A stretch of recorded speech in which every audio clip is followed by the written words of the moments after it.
Good morning, church. My name is Kristin Brouwer, and I am the Director of Children's Ministry here at Trinity Reformed Church. Would you pray with me as we enter into this sermon today? God, you do move. Your Spirit moves, and it speaks.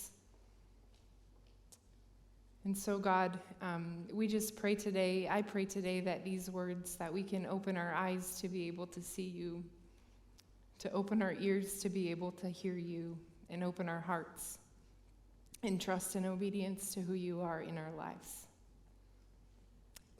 God, we give this day to you. In your name we pray, amen. If you're joining us for the first time this week, last week we started a new sermon series entitled God's Story, Our Story. And this summer we're going through the book of Hebrews, specifically Hebrews chapter 11, which is often called Heroes of the Faith. And we're reading stories of heroes and people who did things in great faith. Pastor Brian began this series last week with exploring with us God's power of stories, how they shape us in ways in which God catches us up into his divine story of faith. All throughout Hebrews chapter 11, we're going to see people who trusted God. 19 different times it says, by faith. This is used as it describes what motivates and empowers people in this chapter. All of the stories and our stories share one common thread: the faithful love of God. So I begin this way. The summer of 2017, I went to Colorado with my friend Gina. We spent 6 days camping and hiking in the beauty of Colorado. We went to pick up our rental car and we got upgraded to a Jeep whose top comes off, which was a complete delight if you're driving in the mountains of Colorado.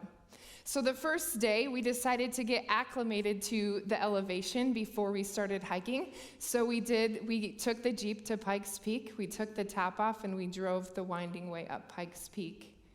We stopped, we took pictures, we laughed. We had a great time driving up Pikes Peak. The following 3 days were a little more difficult because we weren't driving, rather we were hiking. The first day, we decided to hike the highest elevation of Colorado, Mount Elbert. This is a picture from the top of Mount Elbert. The following day, we hiked Gray's and Torrey's Peak, and the following day, we hiked Mount Bierstadt. 3 14,000-foot mountains in 3 days. By the time we climbed Mount Bierstadt, we weren't laughing as much. It was still fun, but there's a different perspective when you're hiking it rather than driving it. When you have to carry things and you have to go through water. And as we look in our story today, we're going to see similar moments of our own Christian life, our own journey, our own hike up mountains. There's some points in our life where it's completely enjoyable, and it's full of joy, and it's full of laughter. And there's other times where we find ourselves hiking, and it's painful, and it's hard, and it's difficult. But what we learn is our spiritual hikes, they teach us to grow, and they mature us. They ask us to sacrifice things, and they teach us to trust in God for things we cannot see. In today's passage, we're going to meet Abraham, a man asked to climb some hard mountains. God asked Abraham to hike some difficult places. Abraham's life was a long series of mountain hikes or divinely instituted challenges, but Abraham was also a man of faith and had unwavering trust in the promises and the provision of his Almighty God. Listen to some of these difficult mountains that God asked Abraham to climb. We're going to be reading from Hebrews chapter 11, verses 8 through 16. By faith, Abraham obeyed when he was called to go out to a place that he was to receive an inheritance, and he went out, not knowing where he was going. By faith, he went to live in the land of promise, as in foreign lands, living in tents with Isaac and Jacob, heirs with him of the same promise. For he was looking forward to the city that had foundations, whose designer and builder is God. By faith, Sarah herself received power to conceive, even when she was past the age, since she considered him faithful who had promised. Therefore, from one man, and him as good as dead, were born descendants, as many as the stars of heaven and as many as the innumerable grains of the sand by the seashore. These all died in faith, not having received the things promised, but having seen them and greeted them from afar, and having acknowledged that they were strangers and exiles on the earth. For people who speak thus make it clear that they are seeking a homeland. If they had been thinking of that land from which they had gone out, they would have opportunity to return. But as it is, they desire a better country that is a heavenly one. Therefore, God is not ashamed to be called their God, for he had prepared for them a city. There's many more tests that Abraham had to endure in Genesis chapter 12 through 22. You would think, though, after hearing these things, that he had proven himself faithful to God. But God had one more test for Abraham. God had one more mountain, literally, for Abraham to climb. The mountain climb was a great test, and it required great faith. The mountain was Moriah, and God asked Abraham to take his son, his only son, the one God promised to him, and sacrifice him. This is what it says in Hebrews chapter 11, verses 17 to 19. By faith, Abraham, when he was tested, offered up Isaac, and he who had received the promise was in the act of offering up his only son, of whom it was said, "Through Isaac shall your offspring be named." He considered that God was able to even raise him from the dead, from which, figuratively speaking, he did not receive him back. Abraham showed great faith that led to the ultimate act of obedience. Abraham was ready to sacrifice Isaac, his only son. Listen to this story in Genesis chapter 22, verses 1 through 14. After these things, God tested Abraham and said to him, "Abraham?" And he said, Here am I. He said, "Take your son, your only son, Isaac, whom you love, and go to the land of Moriah and offer him there as a burnt offering on one of the mountains of which I shall tell you." So Abraham rose early in the morning, saddled his donkey, and took 2 of his young men with him and his son Isaac. And he cut the wood for the burnt offering, and arose and went to the place which God had told him. On the 3rd day, Abraham lifted up his eyes and saw the place from afar. Then Abraham said to his young men, "Stay here with the donkey. I and the boy will go over there and worship and come again to you." And Abraham took the wood of the burnt offering and laid it on Isaac his son. And he took his hand, the fire and the knife. So they went, both of them together. And Isaac said to his father Abraham, "My father." He said, "Here am I, my son." He said, "Behold the fire and the wood, but where is the lamb for the burnt offering?" Abraham said, "God will provide for himself the lamb for a burnt offering, my son." So they went, both of them together. When they came to the place of which God had told him, Abraham built the altar there and laid the wood in order, and bound Isaac his son and laid him on the altar on top of the wood. Then Abraham reached out his hand and took the knife to slaughter his son. But the angel of the Lord called to him from heaven and said, "Abraham, Abraham." He said, "Here am I." He said, "Do not lay hand on the boy or do anything to him. Now I know that you fear God, seeing that you have not withheld your only son from me." And Abraham lifted up his eyes and looked, and behold, behind him was a ram, caught in the thicket by his horns. And Abraham went and took the ram and offered it as a burnt offering instead of his son. So Abraham called the name of the place, "The Lord will provide." As it is said to this day, "On the mount of the Lord it shall be provided." What a story. What a difficult story. But Abraham shows faith in God in the midst of being asked to do the hard, painful request. God asked Abraham, and he arose early. He didn't argue like he did at Sodom and Gomorrah, spare the people. What if there's just one believer? Spare them. He didn't argue with God. He didn't try and make a deal with God. He arose early the next morning. Out of obedience, in faith, Abraham made the climb, the hard climb. I wonder Abraham's feelings, the questions and the confusion. How many times on the journey did he ask God, really? Isaac? But you promised him to me. How am I going to be the father of nations if I do this? What's Sarah going to say? How do I tell her when I get home what you asked me to do? And what about Isaac? Dad, where's the offering?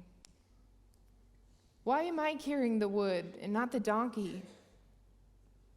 Dad, what are you doing? Dad, do you love me? I wonder how many times Abraham had to say to himself on this journey up the mountain, God is faithful. God, you keep your promises. God, I trust you. I'm still in your hands. This mountain must have been one of the hardest Abraham ever had to climb. It was the mountain of why that Abraham had to crest to the summit of trust. It's the questions that we have to ask in order to get us to the top of the mountain, the crest of trust. But God saw Abraham because God is a God who sees.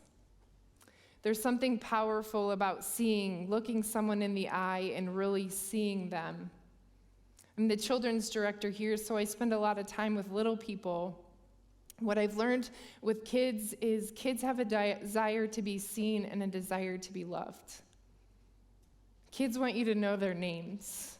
And any of you with children, you can maybe attest to this. They say often, watch me, look at me, did you see me?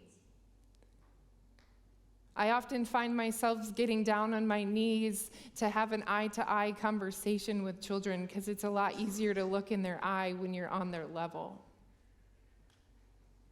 But what I've learned as I get older and as adults, we still want to be seen.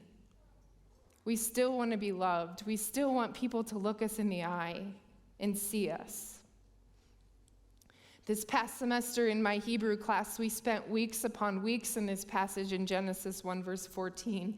And part of the time we spent translating it from Hebrew into English. And as I began to read and as I began to translate, there was a part that made me stop. All the years that I've read this passage, I was taught that it says the Lord will provide, Jehovah Jireh. But as I began to look at the original Hebrew, it says Adonai Yireh.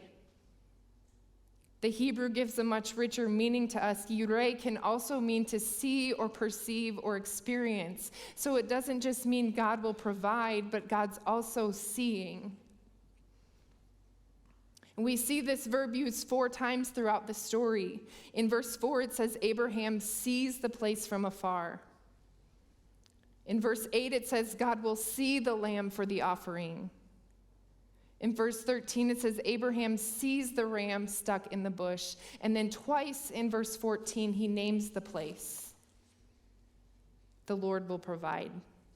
Like in the version I read this morning, many of our biblical translators put the verb use provide, but in Hebrew, the verb doesn't just mean provide. When we read Adonai Yireh, we have a God who provides, but we also have this God who sees and is looking at our situation. There's something comforting about a God that doesn't just provide, but a God who sees us. A Father who's looking at our situations. We could say that we have God's attention and he's looking after us. We have a God who provides, but we also have a God who sees and experiences the need we have.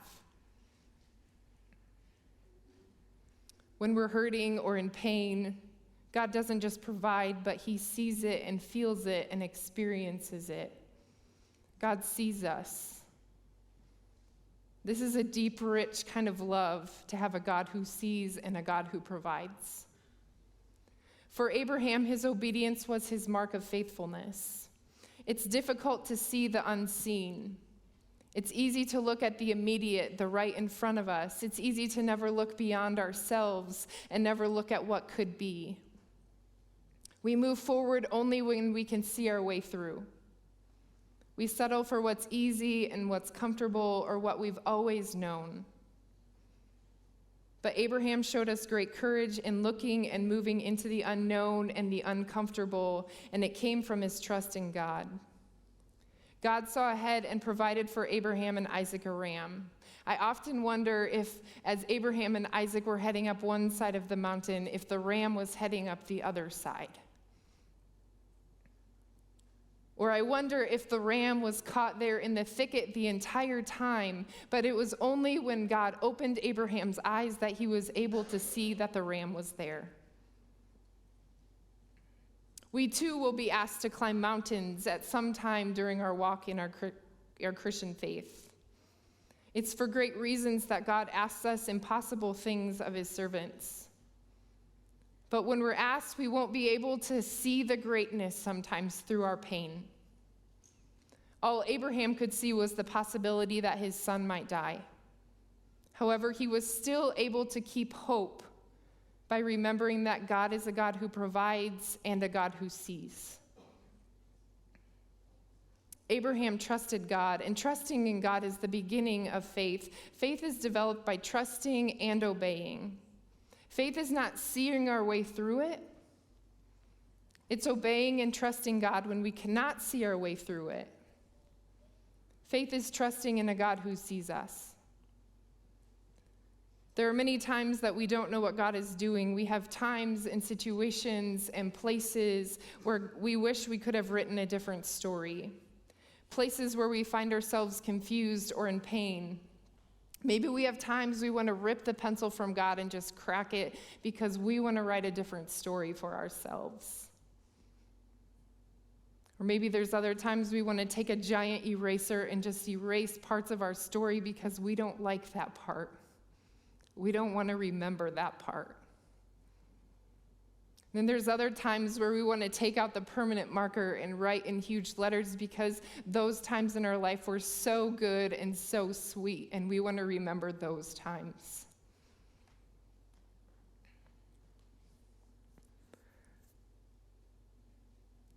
But what do we do when God writes death into our story, or a broken relationship, or a job loss, or pain? How do we continue to live out our stories when life is hard? And this story of Abraham gives us a great reminder that we have a God who sees us. Abraham was so confident in God that he climbed that mountain in faith. And even as God asked Abraham to do the hard, Abraham had faith that God is true to his word, that he keeps his promises, and he believed God would raise Isaac from the dead. In spending time in Genesis, it says in the passage, the boy and I are going to go back and worship and we'll return to you. Almost to the point of telling the servants, like, hey, the boy and I are coming back to you. He had such confidence in God that he had hope that the boy and him were going to return back to the servants. That God was going to raise him from the dead, or maybe ask him not to do it. But Abraham didn't know. But God was writing Abraham's story, and God is writing our story too. We have a God who doesn't just provide, like I keep saying, but we have a God who sees. Faith isn't always easy. Faith means we may not know the reason for the pain. God never gave a reason to Abraham. He just asked him to do it. But just as God did for Abraham, God gives us a promise and a purpose, and he writes our story. We don't always see, but God asks us to trust him. This part of Abraham's story was so impactful that he named the place in remembrance of what God had done. The mountain was the place where God saw Abraham, and Abraham experienced God seeing him. Beloved friends, just like Abraham, God sees us too. God places his hands on our shoulders. He looks us in the eye. He holds our hands to his face because he wants to see our eyes. He says, I see you. I see what you're going through. It's hard. It's tough. But I love you. I wrote this part of your story. I gave you this mountain. The joys and the laughter and the sorrow and the pain and the confusion and the whys and the love, I wrote it. I wrote all of it. This is our story, my child. And take comfort, we don't have a God who doesn't just provide, but we have a God who sees all of that. For many of us here today, there are places, mountains that we have had to climb or have to climb right now. Some may be filled with joy and gratitude as we remember the goodness of what God has done and how he sees us. For others, the mountain we have to climb are painful and hard, not what we wanted. Times where we ask why. Times where we have to trust that God will provide. Times we need the assurance that we have a God who sees us. In a few moments, we're going to reflect on our own places in our lives where God has called us to walk by faith, the mountains that God has maybe asked us to climb, both the good ones and the bad ones. But as we prepare to enter into a time of reflection, I have a few stories. In talking with Fran Coots, she said, not knowing what to do when Paul did not graduate from Hope College, she wrote, by faith. Paul and Fran Coots left their family and friends in Michigan and traveled to Orange City, Iowa with 2 small children. They moved not knowing anyone and without jobs lined up. Paul finished his education and he became a 5th grade teacher while Fran became a 2nd grade teacher. God provided just enough. God saw Paul and Fran, and God sees Fran. By faith, Hayden and his family recently entered into a new health journey. The hard, tough, tearful journey for the new normal of type 1 juvenile diabetes. God saw Hayden and still sees Hayden and the Valentine family. By faith, Jordan Harmelink learned to rely on God's strength and to believe that God's promises were still good when God wrote a brain tumor into her story. God saw Jordan, and God continues to see Jordan. Adam and Courtney, as part of the transition team heading to Hospers, share this: by faith, Adam and Courtney's family are seeking to be used by God to connect communities together in Christ and build the kingdom in our region. They believe God has plans to use each of their unique gifts in unexpected ways while bringing glory and honor to him. God sees the Boone family. And by faith, Amanda Keller and Andy responded to the call and welcomed her father, Brad, into their home to live with them and their 3 young children as his ALS progressed to the point of him needing additional care. God saw Amanda, Andy, their kids, and her father, Brad. We're going to leave a space now because we all have stories of by faith. We're going to give you some space to think or to write down your own by faith moment, a time or a season where God saw you, where you can remember God's faithfulness to you.